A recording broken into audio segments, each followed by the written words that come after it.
Israeli ceasefire is taking hold in Israel. Let's go inside the conflict with Amir Fakhari, excuse me for that pronunciation. He is the Senate chairman of the National Iranian Congress, and Thane Rosenbaum from Toro College. Welcome to both of you.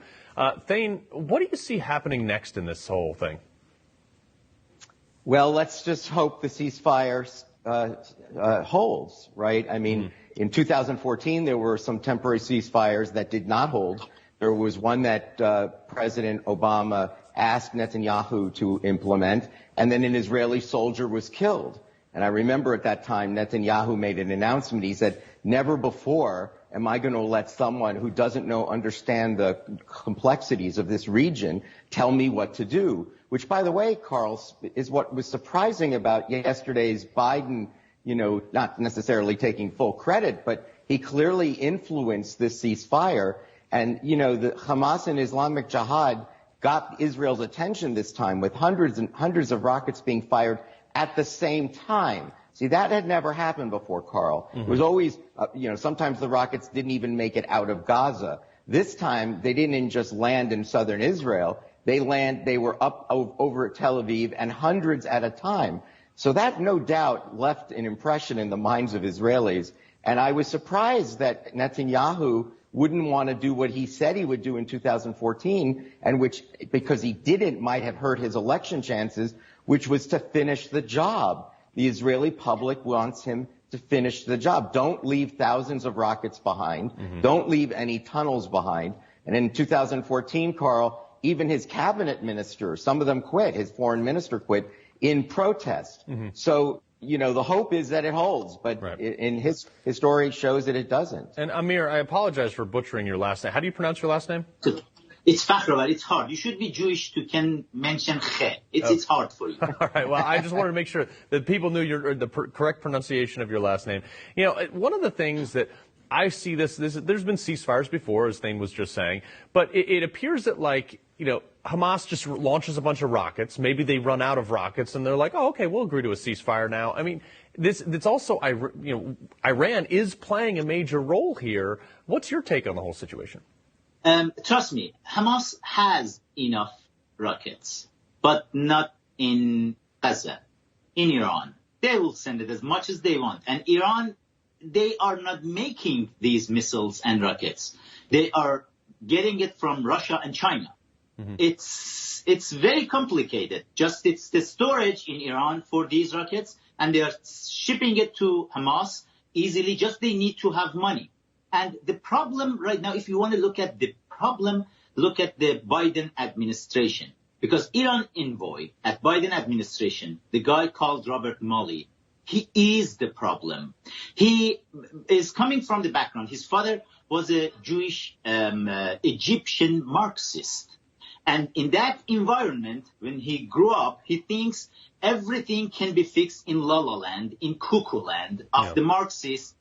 And he has a very close relationship with Hamas, Robert Malley, Iran envoy at the State Department of Biden. Very close relationship with Hamas, very close relationship with Hezbollah, very close relationship with Iranian lobbyists in Washington, D.C., Nayak Group. And if you look at all of this, and right now they have been for last couple of weeks at the negotiation table in Europe to just bring up again the disastrous Iran deal, JCPOA.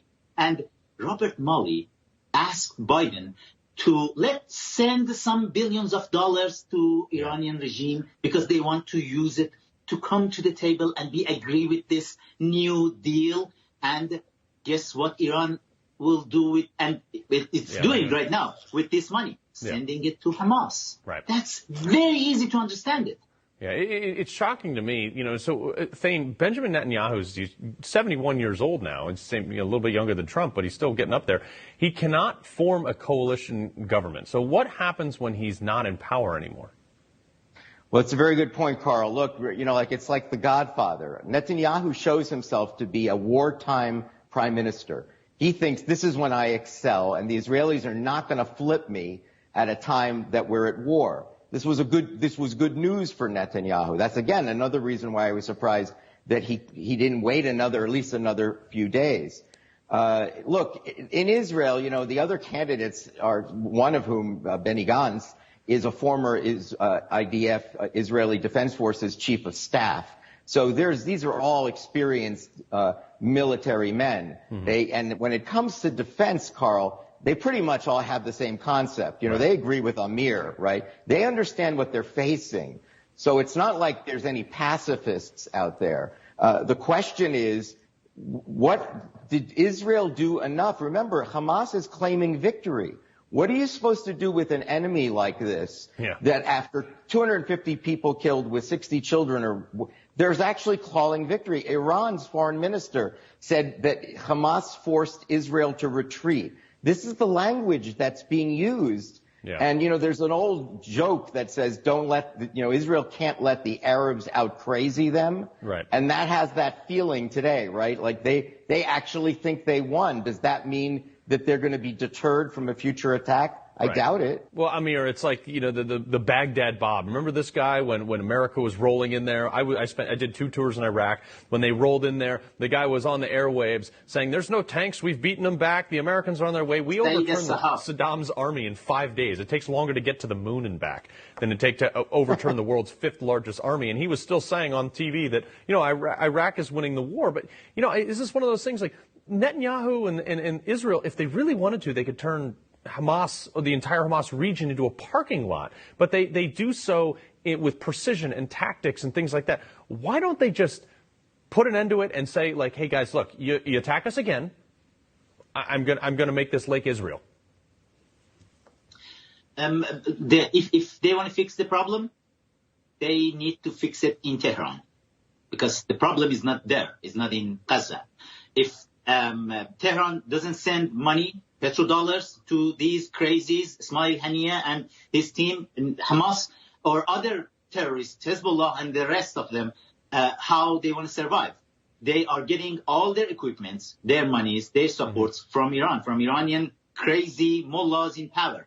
And as I mentioned in my book, Comrade Ayatollah, everything goes back to the Marxists, either in Russia or in China. We should follow their path to see what is happening here. And the last point I want to mention about the Biden administration, the direct message to them.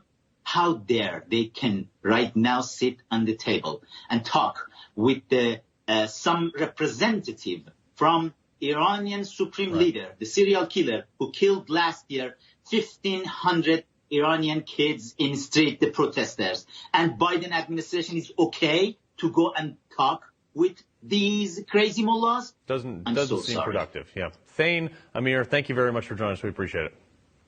Thank you for having me. All right, up next.